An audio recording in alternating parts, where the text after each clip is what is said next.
Most racing drivers won't claim to be big fans of chicanes, so unfortunately for those that have a great aversion, today we've got an overabundance of them.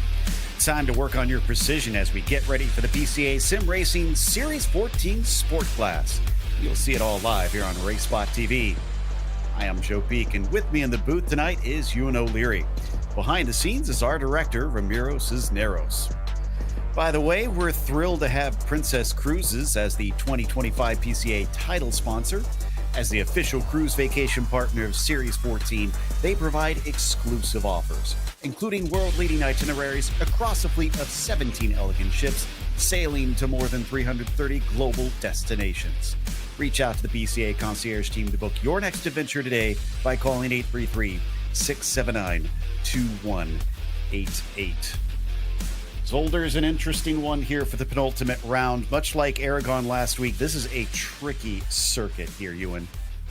Yeah, it is, but in such a different way, of course. Aragon with a really flowing track, and well, I'll say really flowing. It's quite flowing and definitely technical. This is technical in a really different way. As you say, no racing driver really enjoys chicanes, but they're going to have to get used to bobbling over these curves for an hour tonight. Certainly, and the championship hangs in the balance after last week.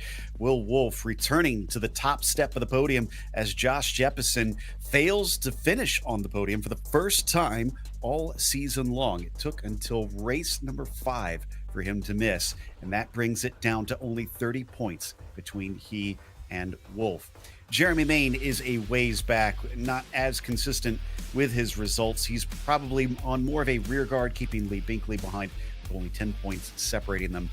And you can see it is still a very tight fight with everybody in the top 10 behind those first two, trying to scramble for that third place in the championship.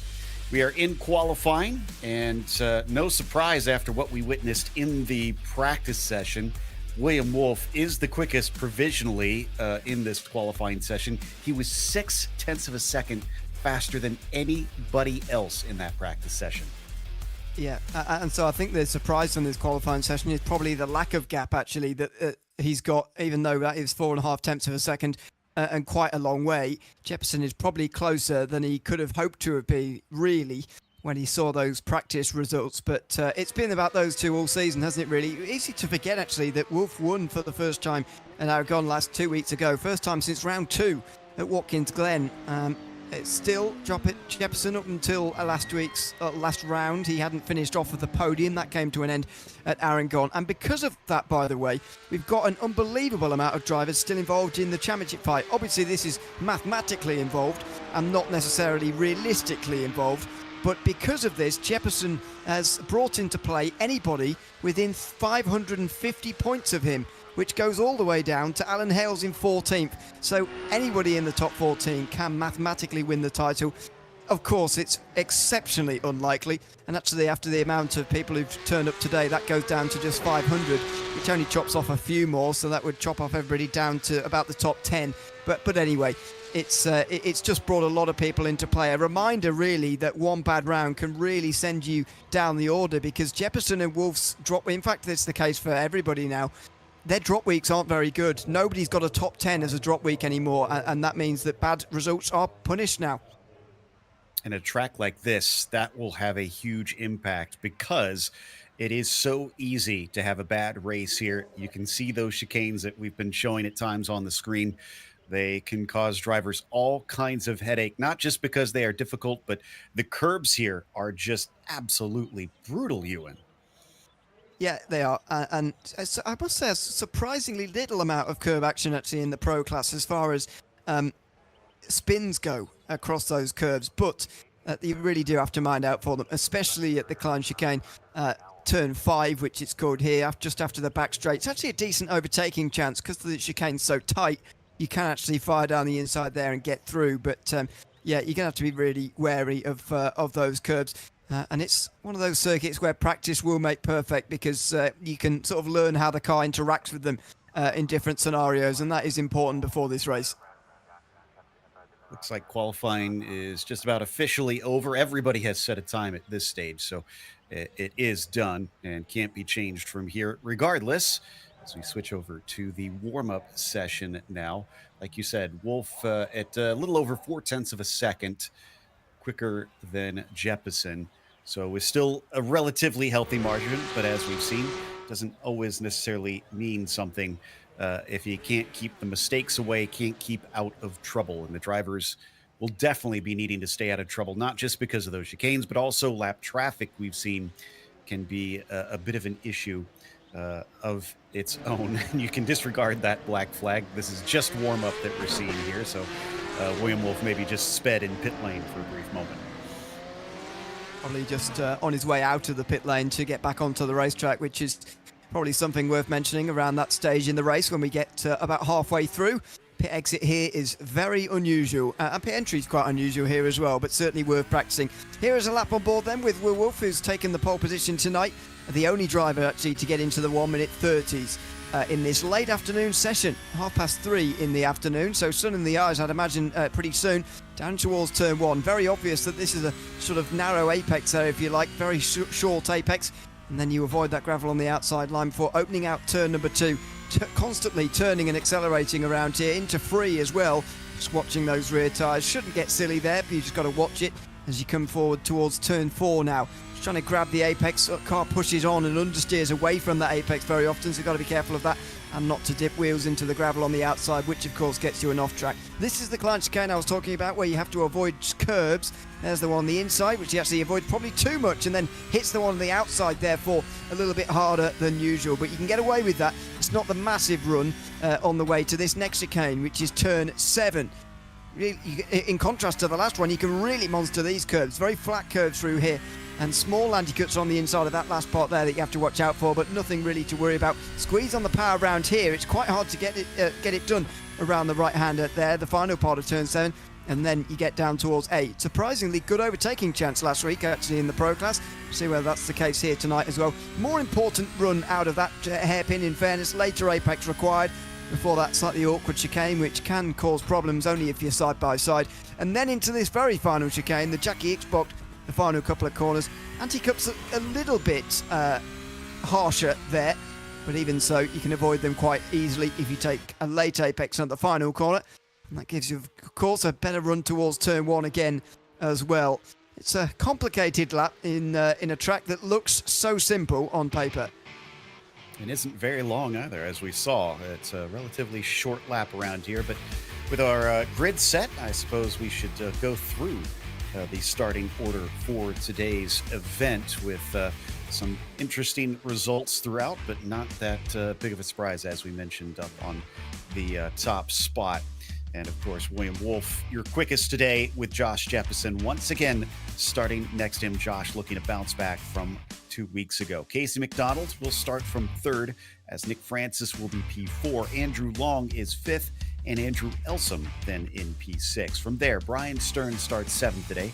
Jeremy Main, we saw he is 3rd in the points, but he's only starting 8th in this race. Sheldon Zaharchuk is going to be in 9th, with the top 10 rounded out by John Calvin. Then it's Randy Lervold starting in 11th. Lee Binkley will begin in P12. They've got Ankerberg's on in the 13th spot, flanked by Kevin Ham. From there, 8th row sees Kent Locklear, flanked by Jeff Williams. Jeff Gardner is starting 17th. Patrizio Torregiani will be in the 18th spot. After that, it's Mike Saxon, P19, Tim Thornton in 20th, and Daniel Corbett at 21st. Peter Yerxa will start in 22nd, with 23rd going to Bruce Robinson, and Alan Hales in the 24th position. The quarter-century mark and last spot on the field will go to Ron Evans to round things out, as we heard Ewan mention.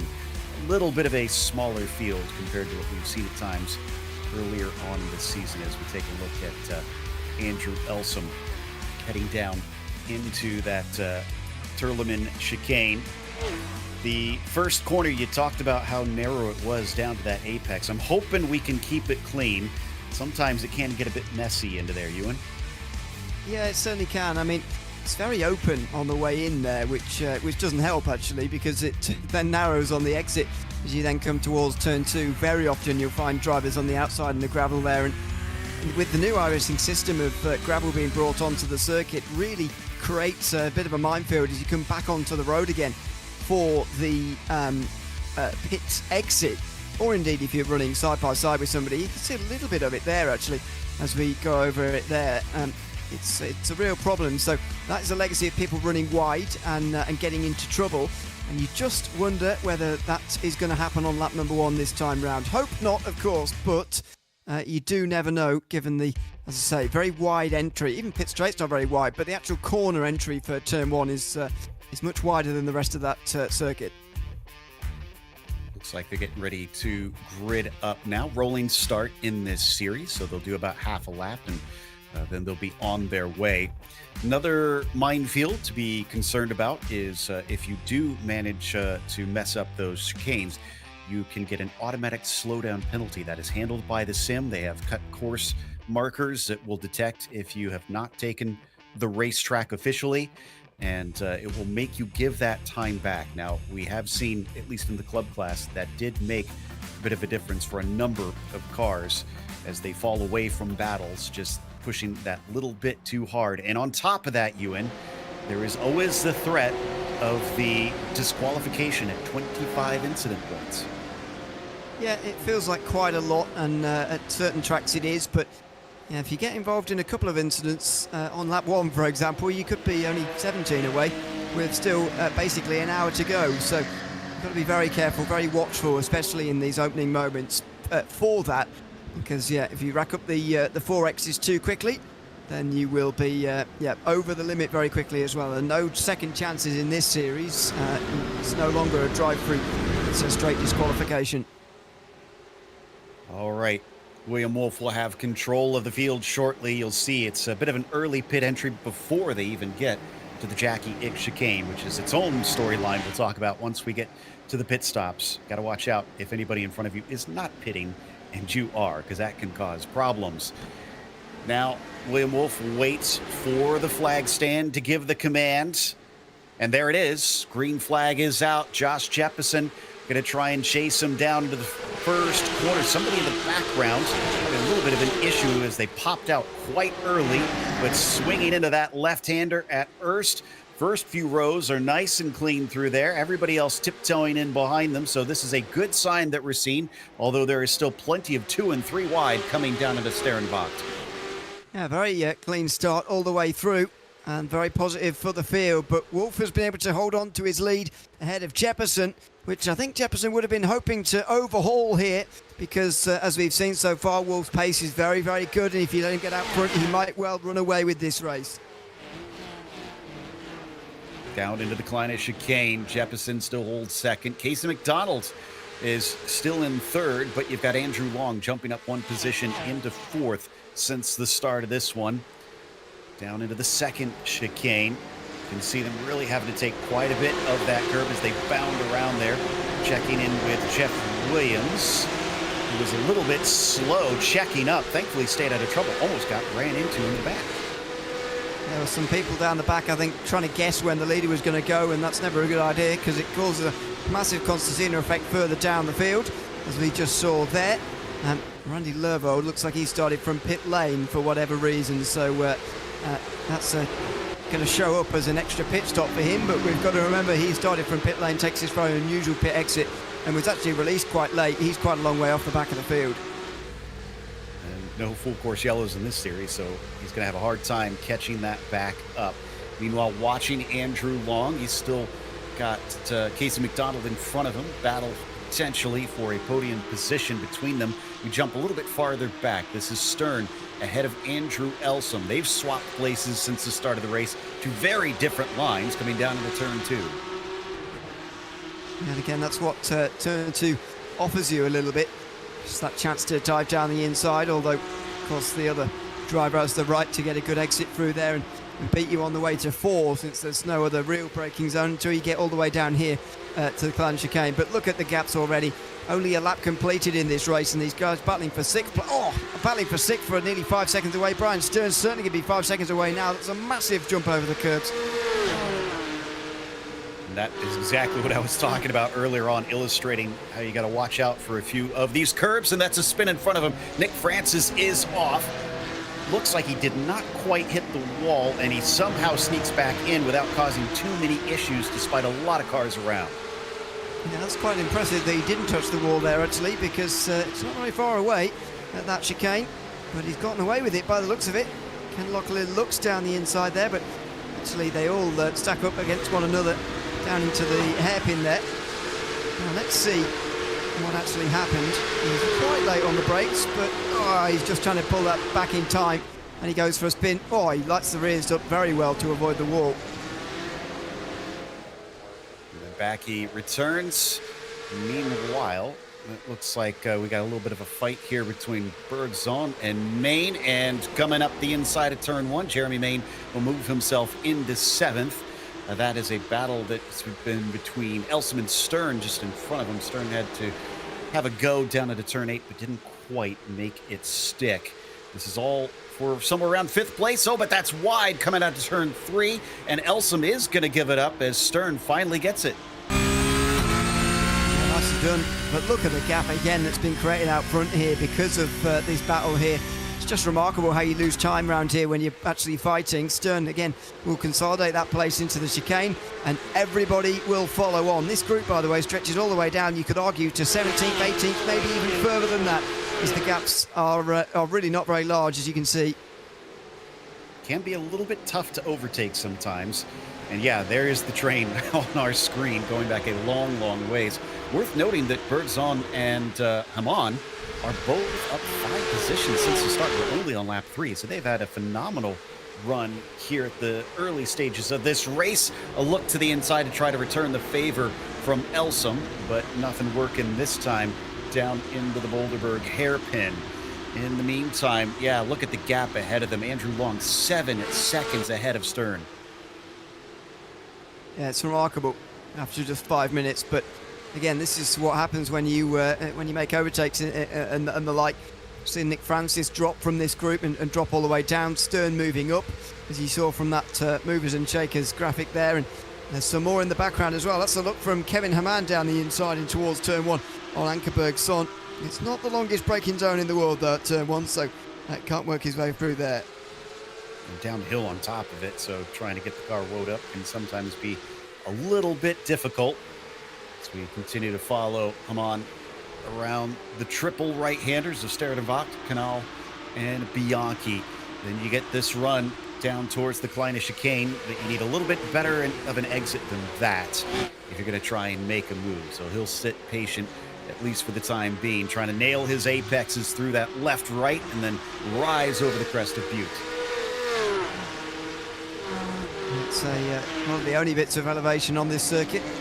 I've done well to find it in this area, actually. It's not a very hilly part of the world, but it doesn't, thankfully, affect too much in this racetrack. It's more the turn, actually, that you're coming downhill through turn 6. It's the actual turn when you come off that bit of elevation change there that is really the problem, as Kevin Hamann dives down the inside of the hairpin. That's the kind of decisiveness you require to make a move at this venue. Great dive, and it's not done yet. Unfortunately, he's going to be on the outside as Bergson is actually going to give it up. And they got a car spinning in front of them and trying to make out who that is. That's Jeremy Main, who's going to be able to get back onto the track, but he's going to have to give up a little bit of time due to cutting the circuit. And that sends him all the way down to at least 14th, it looks like. Yeah, I'm not sure whether the slowdown will actually require him to slow anymore once he's on the tarmac, because it was such a slow recovery back onto the racetrack, but he certainly went across the chicane there, and we'll see how in a moment. But I'm pretty sure that was alone. He may have just clipped the grass from, well, I'm just guessing, before I've seen, but it's very easy to just clip the grass as you're trying to open up that final chicane coming onto the front straight, but that's so costly. As I mentioned before, the group's running so close together, it can cost you so many places, and it's nearly 10 places he's lost in this. Yeah, he had had another decent start in comparison. So here we go. Oh, He almost swerved into the grass. I'm not sure if he locked a brake or what. see if on board has any other answers, but I can't really see why he's had to sort of swerve into the grass, as you say, like that. That's very, very strange, I must say. One of the strangest spins I've seen. Oh, Elsom goes down the inside of Stern. There's the indecisiveness at this. Oh, and Heman hits him as well. That's the indecisiveness that causes trouble round here. That was not quite a safe rejoin, unfortunately. Some secondary contact, and look how this has backed them up behind. Everybody with a chain reaction. And into pit lane, the 22 misses his brake marker in the melee. And, well, surely he's not trying to pit this early as he backs it up. Yes, he is. He is. You wouldn't believe, by the way, I know you weren't there, Joe, there was the most unbelievable pit entry last week in the Pro Class that you won't have seen, but it was, if you think that's bad, it's unbelievable. Main did indeed lock the rears on the way in, so that's why like he just swerved into the grass before going for his proper spin. So there we go, that onboard giving us the full answer there. But yeah, down in towards turn 8, we've seen the two types of move round here. That on the first side, Brian Stern's move, I think it was a lap ago, working because he was, very clear about what he was going to do, and he did it very decisively down the inside. And then the lack of conviction in that second move we just saw there on the most recent lap, which has caused that incident, that latest incident down at turn 8. Elsom very late. Oh, come on. I think is going to get a slowdown for that one. Actually, let me check real quick to see if that's the case. Yes, he absolutely has a furled black flag hanging over his head right now. Here's Elsom's move. Very late, and he definitely was not alongside before they got to that apex. So, and as he returns, he also runs into a car. So both cars coming back to the racing line a little bit clumsy. Yeah, so he just sort of spun up the rears, and then he's trying to get to pit lane here as well, which is awkward. And then he realises he has to brake, probably locks it up, but he's on the grass at this point. So he spins around at the gravel, and thankfully nobody else was trying to come into pit lane, because this was not an example pit entry by any means. And so, yeah, that was, not great for anybody really down at turn 8, but this is what happens in big groups on tight circuits. Kalbach is currently sitting in 9th. He's chasing Zaharachuk just in front of him. It's another one of those cars that's in quite a big train. We can't quite see it from this angle. There we go as we jump to the TV cameras now. There is just a ton of cars behind him. Nick Francis, Kent Locklear, Luke Binkley, Jeremy Main, who we know has had trouble. Jeff Gardner's in that group, Daniel Corbett. So tons of drivers hungry to try and make some passes, some of them looking like they might be mildly held up at this stage. And these are the groups you've got to clear at this stage in the race. We're nowhere near the halfway stage where you'd like to sort of think that a pit stop might get you out of trouble. You've got to try and make these moves on the circuits. Brian Stern gets a black flag penalty for something that the stewards have judged him at fault for in the first 10 minutes of this race. So he will certainly drop from 6th. He'll be at least 24th. Yeah, probably, actually, because the field is so close. Yeah, that was for lap 5. Don't know what specific incident. Also, Elsom was given a penalty for his. And in the background, Peter Yerxa is off along with another car. Didn't quite make out who it was, but that was down at the hairpin. Yerxa's car looks horrific as well. That's a big crowd. And I don't think I've ever seen, by the way, two cars going quite so quickly at that point in the circuit. You're supposed to be slowing down for a very slow speed, tight hairpin. And those two were still going at almost terminal velocity there. They must have made contact very early in the piece as they came around the kink over the top of the hill there and just continued to spin. And how they didn't wipe anybody else out, skittle them over, is a mystery. To stay out of trouble in this race clearly is a lot easier said than done. As here we've got the replay. Oh, holy cow. I think maybe he took an avoiding action or something. And that sent him sliding into the inside wall. Could not slow it down at all. Oh, goodness. Jeez. That's a massive And that crash. was Bruce Robinson that he wound up making contact with. Yeah, and Robinson got a meatball flag, by the way. So Unfortunate and innocent bystander in that one. So I thought Robinson was actually near Yerxa at the time, and they made contact with each other and just slid all the way down to the hairpin. But actually, Robinson was collected in the way that I was initially fearing. It did actually happen for Robinson, unfortunately.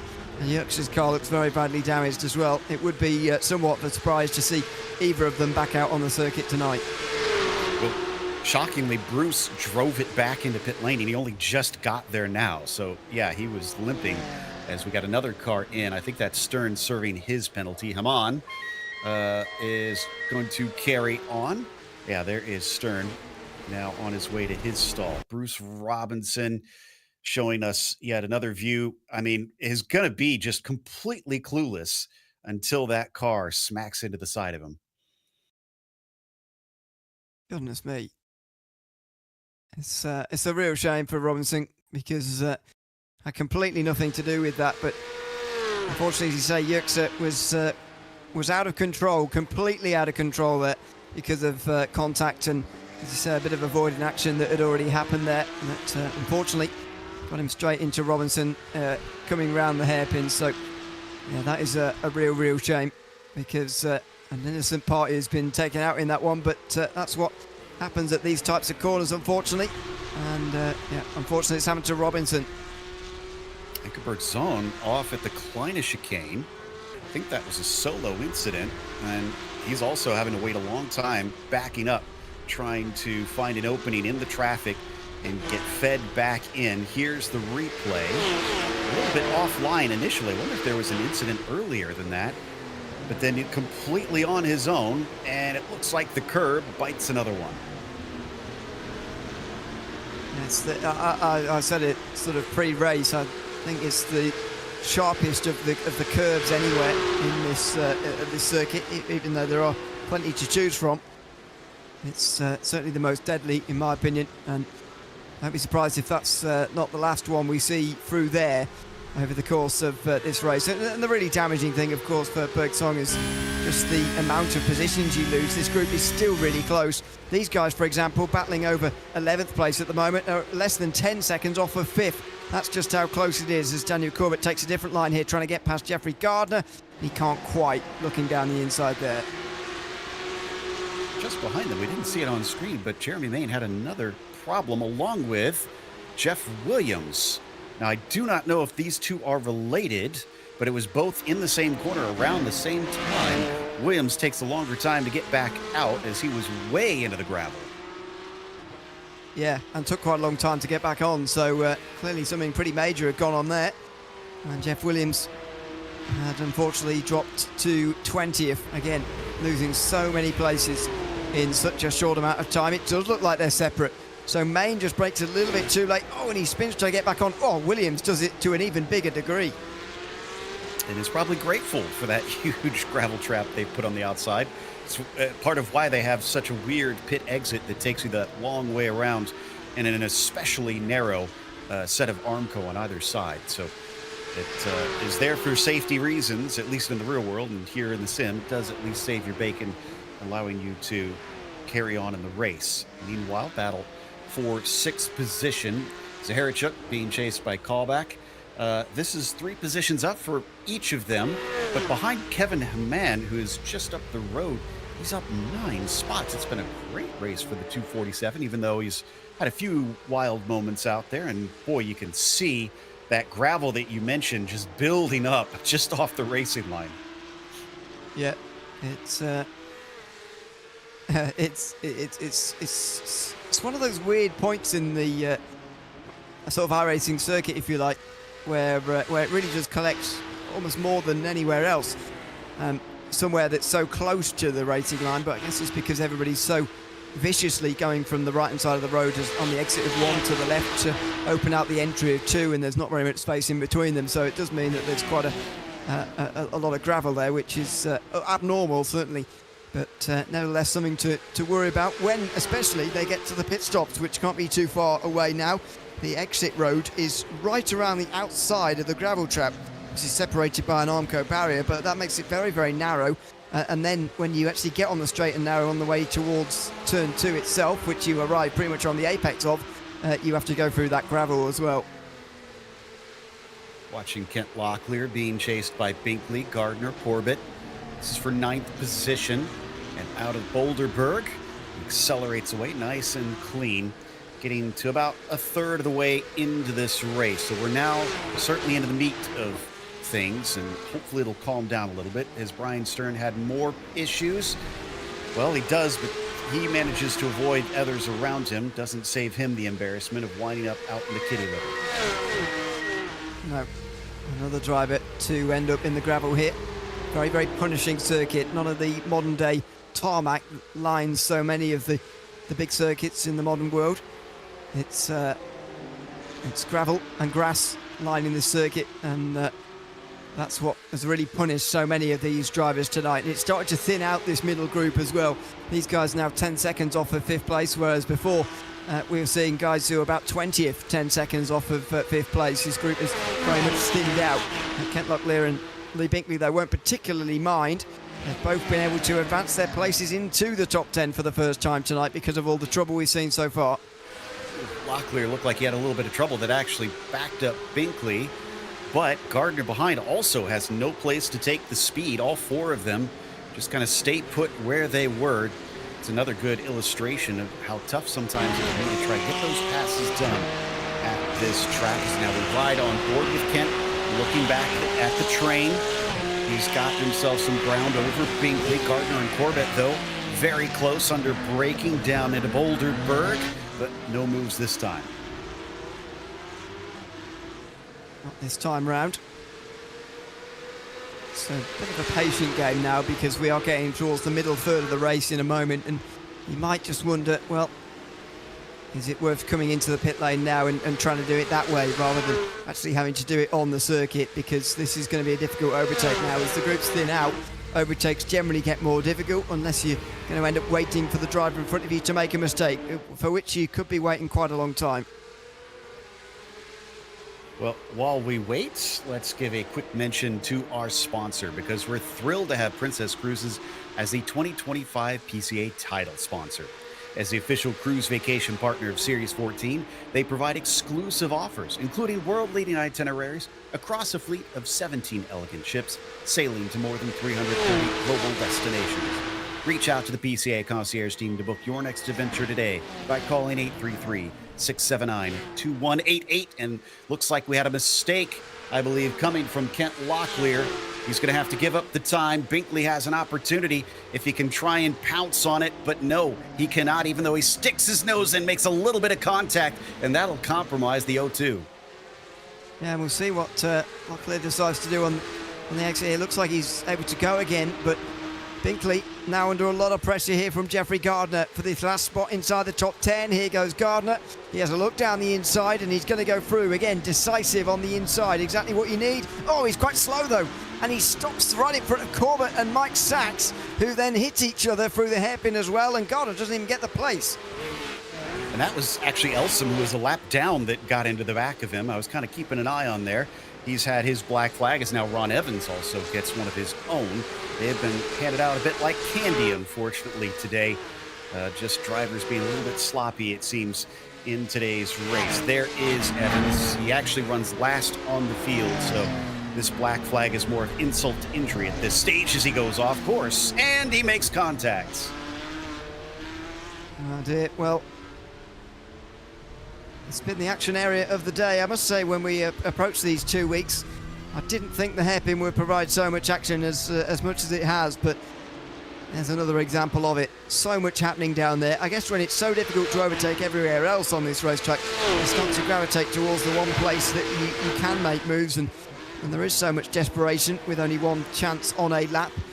That does mean the likelihood of accidents does increase somewhat. And apologies, that was a replay, so that was not live. So that's what caused Ron Evans to get his penalty. And I think I can agree with that one. That was a bit of a poor rejoin, unfortunately. He's still in pit lane right now. I think he might actually be repairing damage on top of serving that penalty. This actually is Mike Sachs now that we're seeing. He's currently just ahead of Jeremy Main, who's not been having the best of days out here. Battle for what looks like 13th place. Yeah, he's only very recently had that bit of contact down at the hairpin, a lap ago, and that's what's just exposing that front left tyre, as you can see when we have the front on shot here. Just can see a little bit more of that tyre than you would normally, suggesting there has been some front end contact for that car. But Jeremy Main in behind is down 6 places, don't forget, on the start of this race. So it is in theory quicker than these guys, and will be eager to make up the places. And I think he was up a couple when he had that incident that sent him down this far. Hasn't really seemed to have been able to make up for it at this stage, but he's still got a lot of racing left to go. As we check back in with his onboard camera, still giving chase with Mike Sachs. Of course, we also know that he had another off after his initial problem too, so that probably also didn't help him. As if he can get by, they're not too far behind Daniel Corbett in that big group. So I'm sure Jeremy would love to try and get this pass done, see if he can catch up, as we might have another replay for Daniel Corbett here. Excuse me, this is live here with Corbett, who's got a little bit of damage on the rear end of the car. He's still chasing on Jeff Gardner. He's the tail of this quartet. Yeah, and again, another group just sort of growing in numbers, if you like. Oh, and a spin for Lee Binkley. And there may have been contact with Jeffrey Gardner. He was certainly close, and you don't often spin there on your own at the hairpin unless he's gone in too deep and tried to turn in at too high of a speed, but he's had to wait a long time there for a gap in the traffic, and he drops to 18th as he turns back round. I am glad he waited a long time for the gap in traffic, though, because we've seen a lot of poor rejoins in that Boulderberg hairpin, and he decides now is as good a time as any to come in. I went back and checked, and sadly, this was not involving any other driver. It was his own error that put him at the side of the track. Checking back in with the 678 now, I believe. Here's the replay, though, on Binkley, and yeah, you called it earlier. You said you can go in too hot, and I think that's exactly what he did. Yeah, surprise! It's the only way really you can spin if you go in a bit too hot, I suppose. But I would have thought there'd be a bit of a bump from behind actually, because otherwise it's pretty difficult to spin. Gardner gets that all wrong through the Klein chicane, and Daniel Corbett says thanks very much. Didn't even have to do the Klein chicane particularly well to get a fantastic run out of the corner. And Jeffrey Gardner, as soon as he's into the top 10 because of that spin, he's back out of it again after that mistake. Put another mark on the hull for Daniel Corbett, because that's his latest victim. He's passed 11 cars today. It's been a great race for the 556. So check back in with Sachs. This is Main still behind him, and now they're being joined by Alan Hales, who's also up 10, I'm just noticing. So yeah, Alan Hales, a bit of a quiet assassin himself. Yeah, lots of overtakes made sort of through other people's spins, but that's exactly how you race around here, especially if you're starting from 24th, which is what Alan Hales had to do here tonight. Just wait for everybody else to make those mistakes and fall off the road, and you can take advantage as Jeremy Main and Mike Sachs go side by side. Main again looking to make up these positions that he's lost earlier on in the day. Mike Sachs not letting him have 12th place for now. Credit to Mike, doing a great defense here to keep Jeremy Main behind. Should theoretically be a little bit quicker than him, and is close coming up into Bianchi, but can't seem to do anything with it. Alan Hales, if he can time it right himself, he could take advantage of these two squabbling amongst each other, but he needs to be just a little bit closer. Does.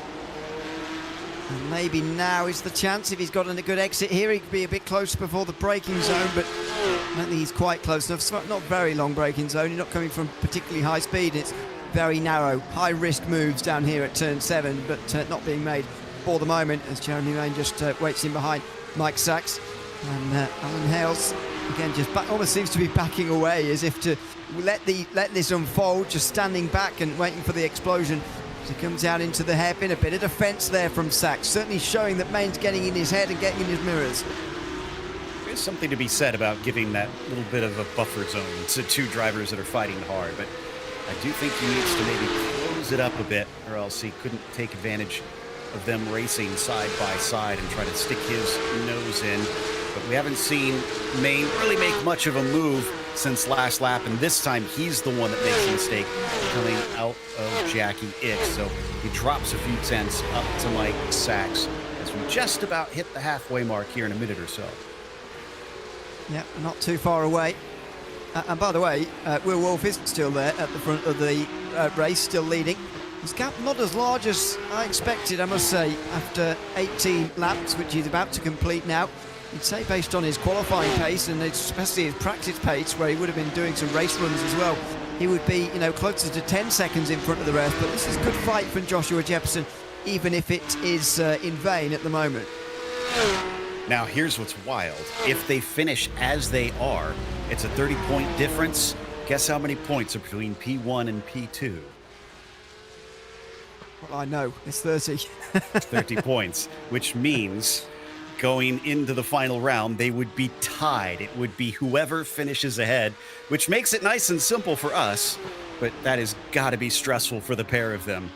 William Wolf knows that he has got to take home this victory, and he'll hope that Jeppesen has a bad day to kind of help put him ahead when they come into the final round, but he'll also probably be well aware of that points situation as he continues to rifle off the laps. Now, like as you said, 3 seconds ahead, so not massively huge. Tim Thornton with a bit of a problem coming off of Boulderberg and smacks the concrete wall for good measure. A bit of a shame.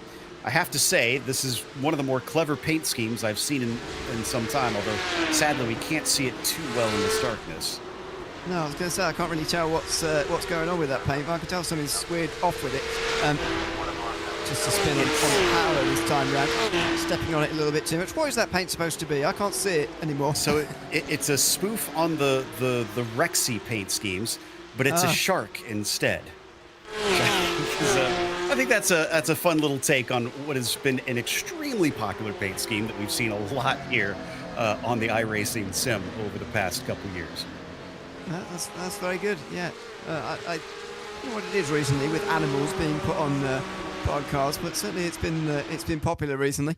And yeah, that is a good paint scheme. Even if I couldn't tell immediately what it is, there is a hard shot over the curves, showing the danger of those at the climb chicane again. They are massive at turn 5, absolutely massive. You've got to work hard to avoid them, as we just saw there. The reasons why. Yeah, these cars can certainly bounce pretty hard, but you can't take too much. They will not gobble them up the way that you might want here, as this battle for 6th place is between Zaharicha, John Calvert in behind him, and the Nick Francis is close enough you could consider it a trio in this battle for 6th place. All of them just about equidistant apart. Worth noting that this is, I believe, the first Twilight race of the season as well. So we had our first rain race last time out over in Spain, but here in Belgium, we go into the darkness, and it'll be just about pitch black by the time we get to the checkers. Yeah, it's an unusual time to start a race, actually. You don't often see this too much in road racing, especially at circuits that are not very well lit like this one, but it will be 5:30 in November in Europe, and that's very dark, take it from me. So, yeah, they will absolutely need the headlights by the end of this race. Even if it did start out sort of sunny-ish, it will get dark before the finish. And so, yeah, tops off a couple of weeks of really difficult and unusual conditions, starting at Motorland Aragon, which took place a couple of weeks ago now for these guys in some very changeable conditions, and some very difficult calls had to be made there 2 weeks ago. Looks like things remaining tight here in this group, but we jump back to Ket Locklear, who's also been leading a number of cars. Jeff Gardner now behind him, Mike Sachs in there, and Jeremy Main. So the cast of characters has slightly changed up, but it is still 4 in a bit of a fight. Now, is Kent behind Corbett? Yes, he is. He's catching up to Corbett, who we know has gained a lot of positions. He's up 12 now. He's gained 1 more since we last looked at him. So things could certainly get fun if he manages to catch up to that 5:56, but we'll see. I don't know if the pace is better at this stage. No, we'll have to see here. The race very mixed up right now because of sort of all the incidents that have happened. You've got number of drivers out of position. I'd still describe Nick Francis a bit further up than this as out of position. You'd certainly describe Jeremy Main, who's in this group, as being a bit further down than he should be. Randy Lervold is still coming through from the field after his pit lane start. Effectively, by the way, you can say he's plus 10 because he started from 25th effectively with a pit lane start. We've also got those who've made early stops as well, who are likely to see the benefits of that later on if they've found some clear air. So this is a very mixed up field right now, and I'm a little bit surprised we're not seeing more stops, although I understand the reason, not least the low fuel stuff we always talk about, despite my complaints. And also here, more than elsewhere, is traffic. You don't want to end up behind somebody even slower than the group you're already in, with a heavier fuel load as well. That's just a triple negative. So I absolutely understand the reasons for running long here, but it's very unusual to see still the top 18, 19 still having to make their pit stop over halfway through. Tim Thornton having another issue there on the replay. We'll get it turned around, it looks like. Okay, yeah, he found a nice big opening. I couldn't quite see if anybody was coming up behind him, but it looks like he had the clear. Kevin Haman is down into pit lane, and he was also gaining a lot of spots early on, but taking a bit of an early call is going to, like you said, put him in amongst it. In fact, I think any other driver that has stopped for fuel is a lap down already. I'm glad that you mentioned Lervold had that pit lane start. I had forgotten and seen the pit time next to his name and assumed that he was our highest driver to have pitted. But no, he remains in 14th, still owing us a pit stop, while Peter Yerxa is the latest driver also in. Yeah, easy to forget that Lervold started from pit lane because, of course, it doesn't quite reflect that in the positions gained. But it is certainly the case as Jeremy Main gets very close behind Mike Sachs now towards the climb chicane. And he's a driver, to be honest, I'm surprised hasn't been making one of these early stops. I understand all the reasons that I just outlined a moment ago, but he's got nothing to lose anyway here. He's already outside the top 10 because of previous mistakes, and he's, I think, compounding it a little bit now by sitting behind drivers he's definitely faster than. He could pit in and maybe find some clear air, and yes, he would go a lap down, but actually if you put in a group with the leaders, the four leaders who are only 17 seconds apart, then, you know, they're probably going to be quicker than you, to be honest. If anything, you'll be holding them up. So it's not no bad thing to run with them one lap down. It's not like you're going to get caught behind a safety car. So I don't see why not coming into the pit lane. Just have to be careful on the pit entry, of course, because otherwise you'll rear end the driver in front of you. Exactly. And yeah, I'm in agreement with you. He's already being held up. If you get held up at another part of the track, well, then you didn't really lose anything. So it seems like it would make sense for him to maybe try to undercut those in front of him and see if it can make something different out of this situation as he gets dangerously close to the rear bumper of Mike Sachs down through turn 2. Yeah, again, I'm not sure why Main is deciding to just stick in here and persevere with this, because it's getting very, very difficult indeed, as Kent Locklear has a go at Daniel Corbett there on the way towards the climb chicane as well. Jeffrey Connor sort of stuck in the middle of these two pairs, but Locklear couldn't make that work anyway. He was just looking down the inside to sort of see what would happen, I think, on Daniel Corbett. Wasn't actually going to dive down the inside there at that very tight chicane. And I guess that answers my question from earlier that, yes, indeed, Locklear is quicker than Corbett and has been gunning him down. Nick Francis just in front of them, well, not just in front of him, 17 seconds in front of them, rather, is still fighting with John Calvert and Zaharachuk. We were watching this three-way fight a little bit earlier on in the race. It has not changed positions at this stage, which does seem to be becoming a bit of a theme out here. If you are behind a couple other cars that are slower than you, it seems like you might wind up in that position for quite some time today. Yeah, it is certainly going that way. And, you know, at the moment, these guys, because, you know, we're in the stage of the race now where they could definitely pit and make it to the end. You've got to say that it's no longer sort of bad fortune that they found themselves in this group. This is almost a choice to stay up here and run with lower fuel up front with these guys. And again, you can understand it, especially from Nick Francis' point of view, to be fair, because he has a lot more to lose here in terms of getting stuck behind people. But this is certainly a choice now. from the likes of Nick Francis to do this. Maybe he's going to put the trust in his own skills in the last 23 minutes and decide, well, that's actually quite a long time for me to make only 2 overtakes. I'm not realistically going to get to 4th unless there's a crash in front, because there's 25 seconds between Zaharchuk and Andrew Long. But he could very much get to a top 5 position here. And actually, doing the calculations, 23 minutes, 2 overtakes for him, that's not a bad deal.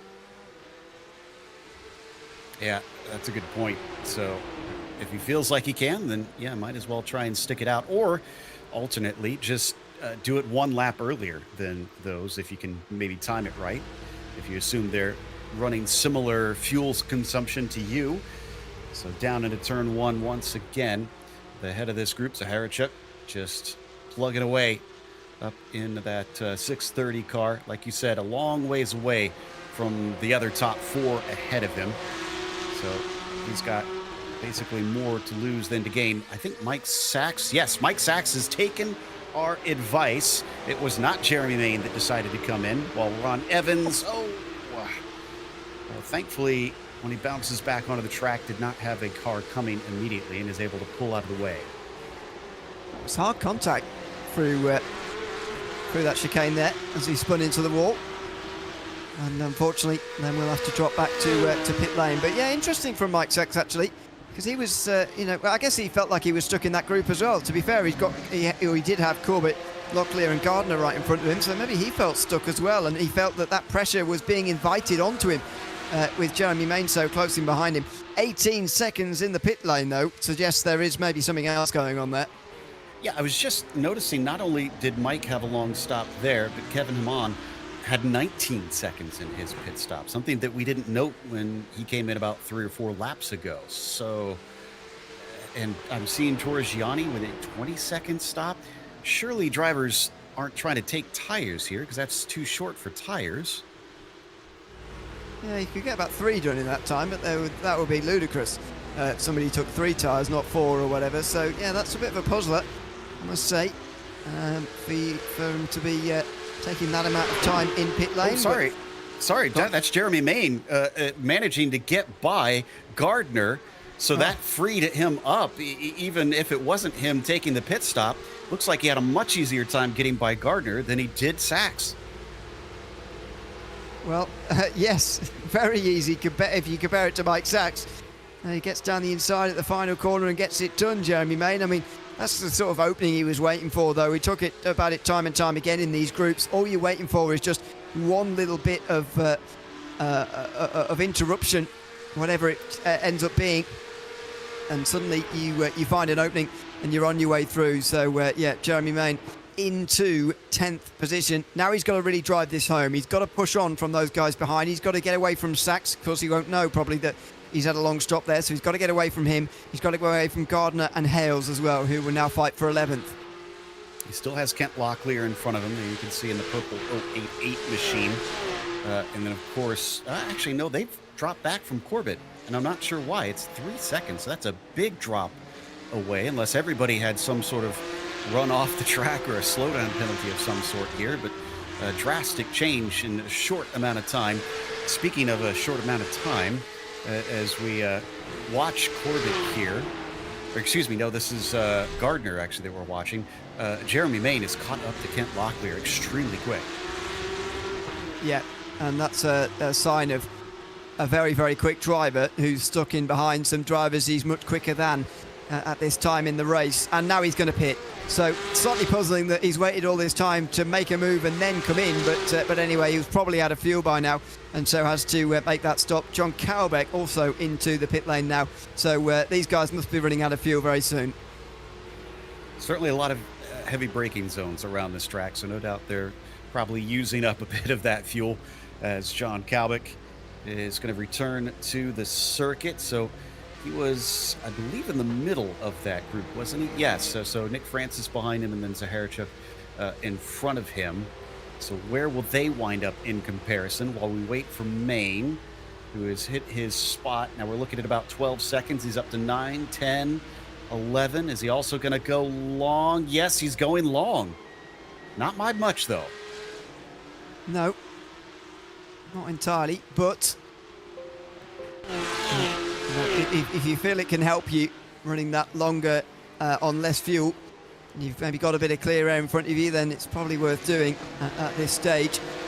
We'll see what everybody else decides to do here, because there's still some pretty large groups out there, and still 12 drivers who are yet to make a stop. Obviously -1 now because Andrew Long is in from the first one of the top 4 actually who's in here. Oh, is just to the side of the screen. That was Francis and Zaharachuk, and Nick manages to get by down into turn 1. Sheldon's going to try and come back around the other side and opens up the corner. That could give him a chance, but it does not. Nice move by the 55. By the way, Maine was 3 seconds shorter in his pit stall comparison to Sachs, and came out just about exactly that, about 4 seconds ahead of him. So the pit stop's checking out at the moment, although Mike Sachs being so long in the box, only Kevin Hamann so far has been longer inside the top 19. That's probably going to he's going to end up paying for that with some positions, as Locklear, Hales and Thornton are in from the battles behind. Will Wolf has followed them in as he was just coming up to lap them, so he's probably seen traffic of a different kind and thought, I better come in now as well. And that seems like it may have been a bit of a good call, because there was some lap traffic that stayed out. Well, sort of lap traffic. It's a driver that's already pitted, Kevin Hamann, and had to be overtaken by Josh Jeppesen. So that will slow him up slightly. But I think the gap was still somewhere around 4 to 5 seconds. So it'll take something dramatic for them to swap positions at this stage. As we've seen, there are some mysteriously long pit stops. And as we see our leader exit, his was, again, somewhere in the halfway mark, about 15 seconds. Yeah, so a few seconds longer than the likes of Andrew Long and also John Cowbeck. So if Jeppesen can get that stop time down to about 10 or, 10 would be quite short, but 11 or 12 maybe, then we might have a race on here, because he's kept that gap very, very close. He's battled well in this race to keep the race leader very, very close. So Will Wolf has not got this race win done by any means just yet. Let's see if Jeppesen responds immediately, or whether he carries on low fuel. Well, he might not have been able to, we'll never know, but he's in now. We've had a couple drivers that have fallen victim to that narrow pit exit. There is a line that you have to stay to the right of. Alan Hales and Kent Locklear given a drive-through penalty for going over that pit exit line. Which is a bit of a shame with the way that Kent Locklear was having such a good race. Jeff Gardner is now in, and as we wait for Jeppesen, William Wolf is currently actually just coming through Jalkenrimp down towards Ix. So this is the big stop. Jeppesen has got to, I would say, have this stop about 11 seconds or shorter. Now, obviously, he doesn't need to underfuel himself so he runs out before the end, but if he can get this stop time down, he could be right in the game here. It's shorter, definitely shorter, but it's only 12 and a half. Wolf should still get the lead. Yep, he goes by. You could just see it at the side of the screen. There he is now. Jeppesen returns. Oh, but it is pretty darn close. And unfortunately, he will be out in traffic. Torrigiani is going to split he and William Wolf. It's about 1.5 seconds. That is much closer than it was before the stops. Absolutely, and it's all down to that pit stop time. 2.8 seconds exactly gained by Jeppesen. Casey McDonald was quicker in the box. So was Andrew Long earlier. John Cowbeck was. Everybody, in fact, until you get back to Kevin Hamann in 9th place, was quicker than Will Wolf. I don't know whether he put some insurance fuel in there just to be sure, but if that is the case, he nearly massively miscalculated that. Now down to the last little bit here. Wolf might have a bit of a fight on his hands. And speaking of a fight, I just saw Cowbeck get out in front of Francis by 0.5 second. That was tight there as we see them on screen. That's for a 5th place. Yeah, Francis will still fancy himself, though, with the amount of time remaining, because he qualified better than Cowbeck, and although Cowbeck's raced better, and he's gone from 10th to 5th so far in this race, Francis will definitely fancy himself to make this pass in the last 13 minutes. The final pit stops are now completing themselves. Ankerbergson is going to drop a bit further down the field. Some of these groups have broken up a little bit, but there are still plenty of things to be settled before the finish. With the trips through pit lane over, let's mention another type of trip. Princess Cruises. They're the 2025 PCA title sponsor. As the official cruise vacation partner of Series 14, they provide exclusive offers, including world-leading itineraries across a fleet of 17 elegant ships, sailing to more than 330 global destinations. Reach out to the PCA concierge team to book your next adventure today by calling 833-679-2188. Okay, if anybody's going to make passes, they're going to have to do it on track from here. They're also going to have to feel their way through it in the dark. Yeah, it's getting properly dark out there now as Alan Hales indeed has his trouble. Well, that's one way of getting yourself turned back round, I suppose, but it's going to damage your front end as well through the turn 7 chicane. So here's Jeffrey Gardner and Jeremy Main. Main hasn't gained that many places through the pit stops, but you're generally not expecting to. You just try not to lose them. Gardner's stop was only 11.4 seconds, by the way. That's shortest other than Lee Binkley. So second shortest in the entire field. Makes you wonder if Jefferson could have achieved that, and maybe he would have been side by side for the lead as he came out the pit lane there. Exactly, and as they weave their way through Erst, using up all of the track there. Jeremy Main, to his credit, he is only down 3 from where he started this race, so he has recovered decently well. Isn't back up to where he started, obviously, but has made some inroads on it in what is a very closely competitive field out there. Lervold, our pit lane starter, has already taken his pit stop. He's still sitting in 14th. So, again, fantastic job, and maybe wound up being the right call, I suppose, not starting in the group. As we switch angles, I can tell you that Jeremy Main just got a good run and might be able to get by Gardner here. As we take a look back at that, there he is. He is through. Yeah. Oh, not for long. Oh, no. Off through the gravel, and that is going to be, well, he's going to, oh, dear. He's going to have to give up the place. He very nearly did it accidentally by spinning on the gravel there. There's partly the ones he brought onto the circuit and also the stones that were already there. That was exceptionally close to Jeremy Main losing it. Good reactions, though, to keeping on the straight and narrow. But he knows he can do it now. He knows he can do it. He's just got to pull it up in time and consolidate that move in the next 10 minutes now. Exactly. I think that was facilitated by a little bit of a mistake from Gardner coming through the Kleine chicane. So just has to regain a little bit of that lost time. You can see them weaving down the main straight, trying to avoid giving Jeremy Main any sort of slipstream here. Jeff Gardner would like to hold on to that top 10. He's at the stage in the race now, the amount of time left in the race, that means he will be able to hang on as well, or he can at least realistically see himself being able to hang on for the remainder of this race. We'll see whether he actually does here as Main gets a very good exit off of 2. He's at 3, sorry, he's clearly the quicker driver, but the challenge around here is making the passes. It's not impossible around here. It's what makes this circuit so brilliant to watch racing at.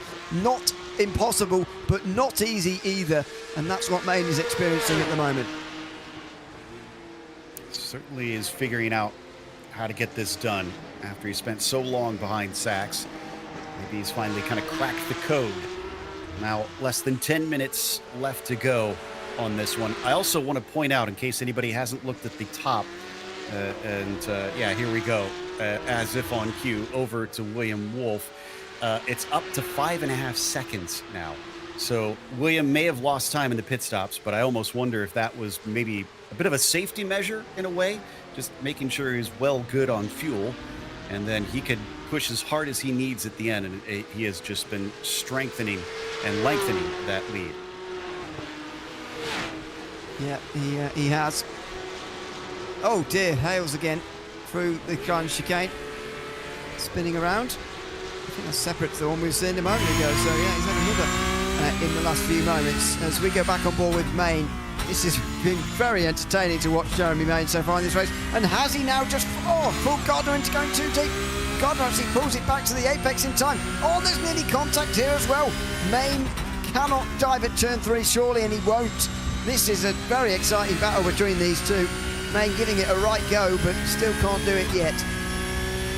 Interesting one. We saw the black flag for Kent Locklear. That was for blocking.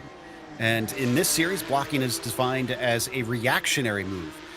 to those behind you trying to attack. You can defend with a preemptive move, but you cannot change lanes once the driver behind you has shown which way they want to go. Meanwhile, Jeremy Main continuing to hound Jeff Gardner, now has some traffic in front of him.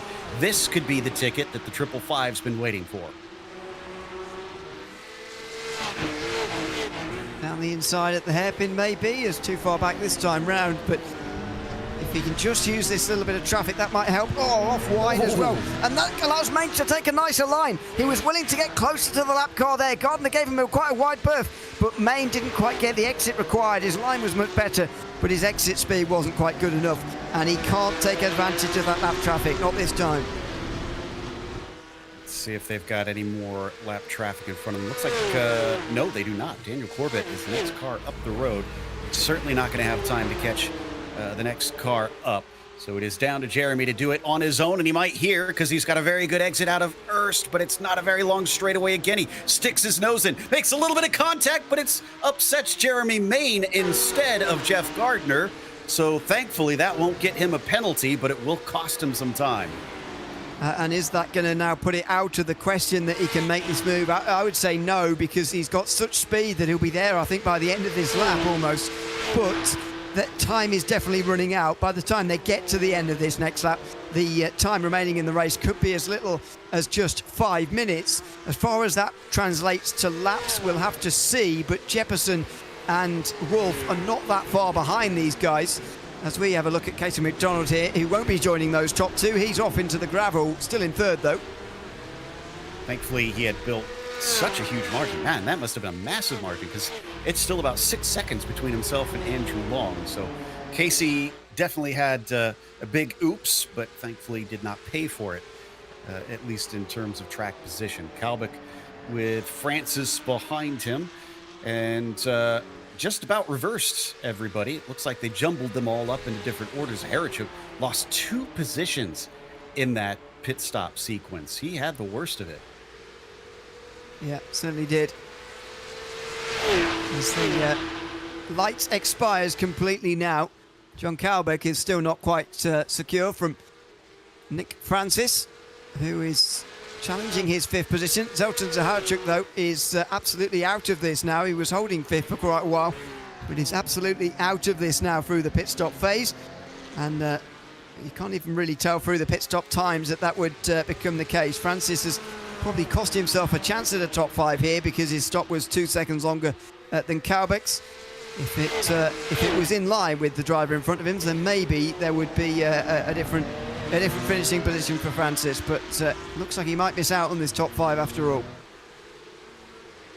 I don't think this is over quite yet. Still about half a second behind, and if Kalbick makes any mistakes, Nick is there to try to pick up the pieces.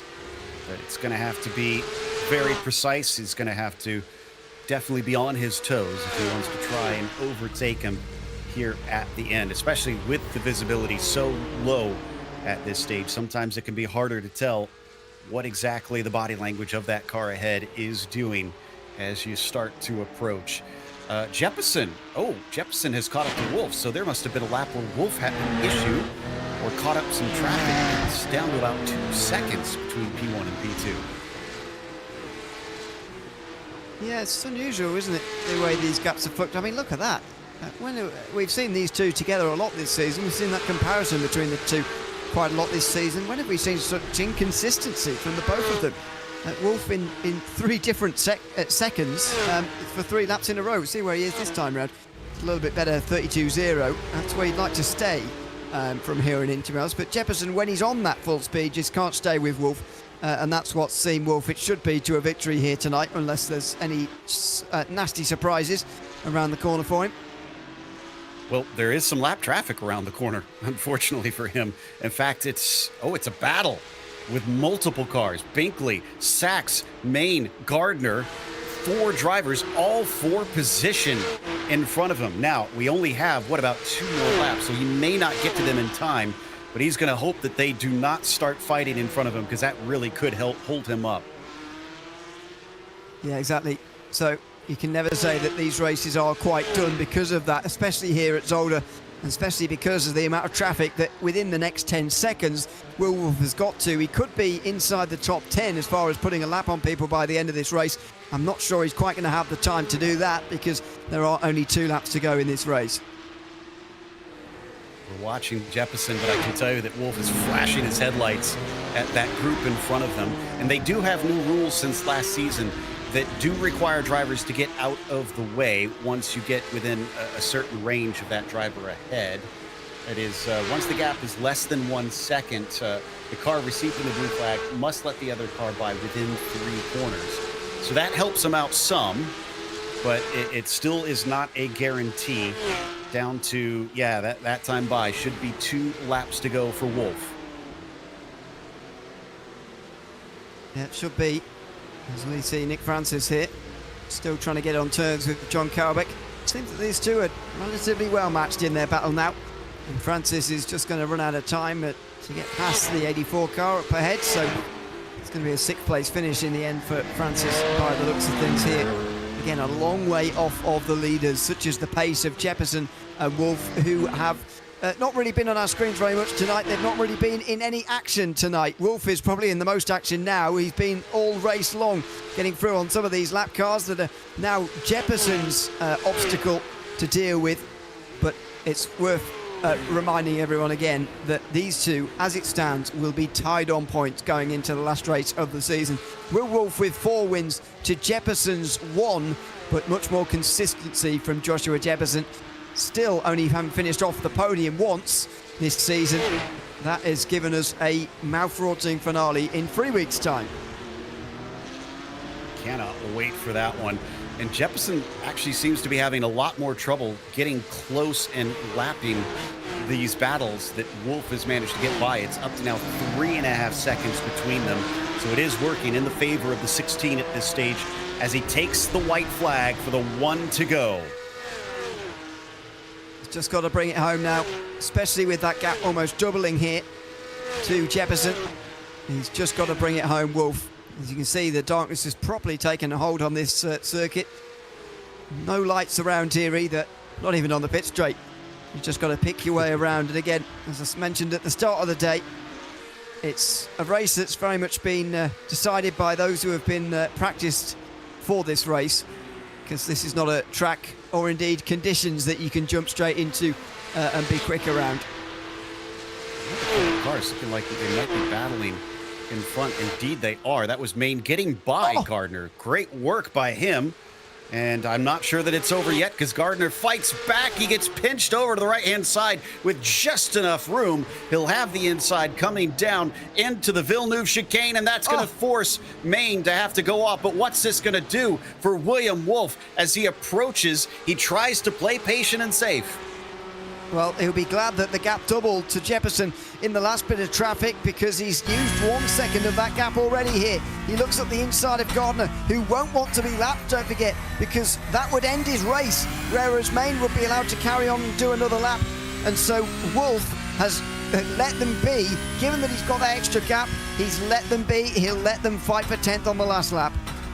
I'm curious if Main has served his penalty, though, because he clearly cut the course and he hasn't given the position back yet. But regardless, William Wolf will return to the top step for the 2nd race in a row and tie the championship as Jeppesen finishes in P2 behind him. Celebrations off into the gravel. Wolf is ecstatic. And why not as well? He's given himself a great chance at winning this title in the final race of the season in 3 weeks' time, coming at VIR. If he's feeling comfortable around there and he's got 3 weeks to make sure he is doing, then he'll be favourite, I think, for the title, given he's won 4 out of the 6 races so far this season. We've got a bit of a bizarre situation going on where I heard Jeremy Main, and I swear he said, I'm going to give the position back to Jeff Gardner. And I saw him slow, but now Gardner slowed and allowed him through. So maybe he felt like it was legitimate, but it might not be legitimate now as we can see him once again struggle with the cut course.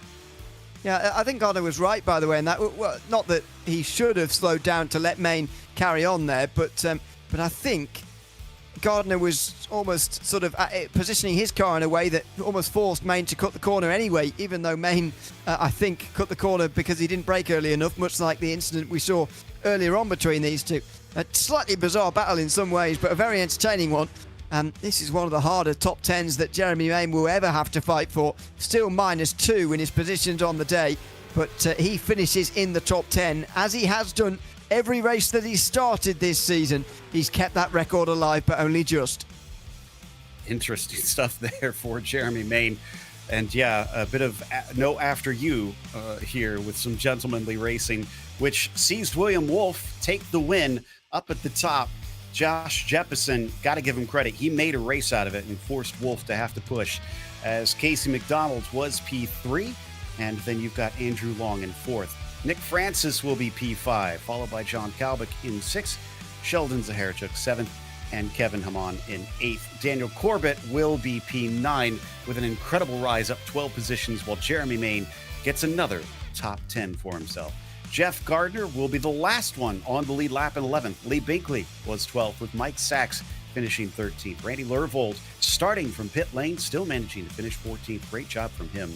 Tim Thornton, P15. Ankerberg's on 16th, and Patrizio Torrigiani was 17th. From there, Brian Stern was 18th after he was in a bit of a knockabout race, while Kent Locklear, after his penalty, gets sent to 19th, and Bruce Robinson was in 20th. From there, it's everybody 2 laps down or more. Andrew Elsom with a miserable race. Alan Hales as well, multiple issues, 22nd. Ron Evans, we saw him have problems there in 23rd, while Peter Yerxa and Jeff Williams were only DNFs on the day. So, William Wolf once again gets himself up to the top step. It takes another victory to tie things up at the front coming into the last round. Will, this has got, it looked like this one meant a lot with what we saw of the celebrations there at the finish. Yeah, I needed a good finish here, so I was happy we could just sort of execute on the plan. Well, it looked like the plan got a little complicated at the end. You had a slightly longer stop that put Jeppesen much closer to you. Were you playing the fuel safe, or what caused it to be so much longer than your rival? Yeah, I gotta look into that. I don't know why my pit stop was 3 seconds longer than Josh, but we'll figure that out for the next race. And then on top of that, you had the traffic to deal with. Were you getting nervous coming upon 4 cars all fighting for position with a couple laps left? Yeah, that was the big challenge this race. There was just a lot of traffic everywhere. Even an incident like lap 5 with the lapped cars. So that was really pretty tricky. Well, I guess the one thing you have going for you is it's extremely straightforward coming into the last race when we head off to VIR. It's whoever finishes ahead. Best of luck and congratulations on the victory. Thank you. And thanks to our sponsors and last 10th. That was Will Wolf, your winner here today. I believe in the meantime, Ewan has caught up with Josh Jeppesen, who came home second behind him.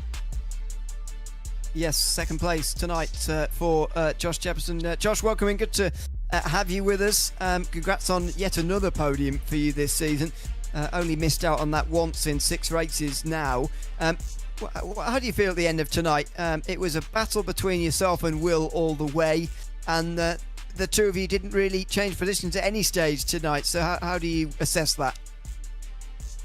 I don't know. I kind of just got stuck in lap traffic. A couple times there I got pretty close, but I guess I was trying to just drive clean and maintain a 0x throughout the race, and I guess that's what I was going for, and I did it. So I don't know, but it kind of looks like we're the 3 musketeers here. So it's a straight shootout between the two of you, I guess, as it has been all season long, but now it's official that you two are tied on points going into the last race of the season at VIR. How do you go around there as a circuit, and how confident are you that you can beat Will in a straight fight for the title, which is what it's going to be? I don't know. It's if one of us makes a mistake, I guess that's what it's going to lead up to, and that'll be the way it will be. Well, good luck to you in the final race, of course. We look forward to seeing you there, but for now, thanks for chatting to us, and congrats again on a second place finish tonight. Yeah, thanks a lot. Thanks PCA and the steering committee and my wife Bryce Rodriguez. Thank you. Good night. Thanks very much, Josh Jefferson. Second place tonight, chatting to us after finishing, second place at Zolder and setting up that straight shootout between the two of them in 3 weeks. And behind them, it was quiet at times for Casey McDonald, who came home in third, but it wasn't completely clean. Casey, we saw at one point you had a bit of an off at the hairpin. What happened there? Slower traffic was letting me by right at my brake point, and I could lost it. And I just I'm just going to drive this off and try to get back on, and hopefully I don't lose my position. It worked out, thank goodness. That's exactly what happened. You wound up staying in third. How much of a gap had you managed to pull? Because I was a bit shocked that we saw that off in a replay, and I looked over. You were still 6 seconds ahead of the next car.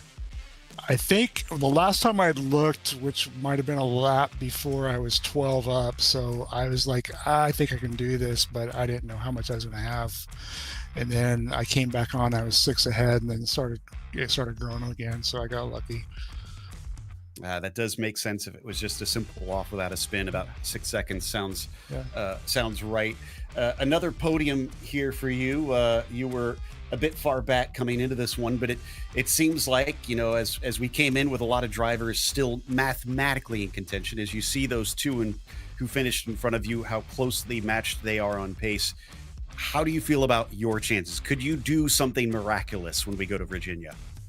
Well, you never know what happens with other racers on the track, and that's all that's going to help me out, is because those guys are faster. They're in another league, obviously. But, you never know. You just got to race and do your best. That's a good way to approach it. Again, congratulations on a podium. Go celebrate and enjoy the night. Thanks a lot. You have a good Thanksgiving. You as well. That was Casey McDonald. Oh, and hey, can I say one more thing real quick? Sure, I'm sorry. sure. I just wanted to say thanks to Nikki at Last Tenth for the coaching, and PCA and Princess Cruise for sponsoring this. It's great. Great words from Casey McDonald there, finishing in third, which is going to wrap us up. And as we said, the finale will take place down at Virginia International Raceway. That'll be on December 10th at 9 p.m. Eastern. For the last one in the sport class. A big thank you goes, of course, to the steering committee at PCA Sim Racing, as well as to our team tonight, Ramiro and Ewan. Make sure to join us tomorrow night, because we have the last one here at Zolder on November 20th for the challenge class. In the meantime, thank you for watching. I'm Joe Peak, and until next time, race clean, race hard, and see you on the track.